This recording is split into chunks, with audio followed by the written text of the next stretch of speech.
সহিহ বুখারীতে এসেছে, আল্লাহ রাসূল সাল্লাল্লাহু আলাইহি ওয়াসাল্লাম বলেছেন যে ইসলামের 5টা পিলার আছে। যেমন একটা বিল্ডিং করতে হলে পিলার করতে হয় না, ইসলামের 5টা পিলার আছে। এই 5টা পিলারের মধ্যে একটা পিলার হচ্ছে আসিয়াম। সুবহানাল্লাহ বিহামদিহি। রমজানের বিশেষ 10টি আমল। ১. রোজা রাখা। রমজান মাসের ফরজ আমল হল রোজা রাখা। সুবহ সাদিক থেকে সূর্যাস্ত পর্যন্ত পানাহার ও সব অপবিত্র কাজ থেকে বিরত থাকা। ২. 5 ওয়াক্ত নামাজ আদায়। সময় মতো 5 ওয়াক্ত ফরজ নামাজ পড়া এবং নামাজের প্রতি যত্নবান হওয়া। ৩. তারাবিহি নামাজ আদায়। রমজানের বিশেষ সুন্নত নামাজ হল তারাবিহি।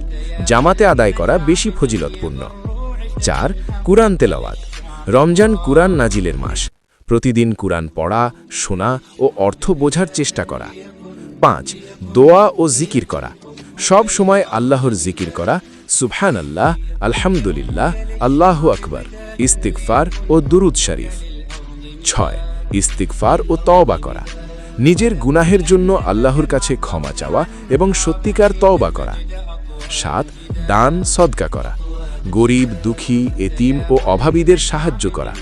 রমজানে দানের সওয়াব বহু গুণ বৃদ্ধি পায়। ৮. ইফতার করানো। রোজাদারকে ইফতার করানো অত্যন্ত ফজিলতপূর্ণ আমল।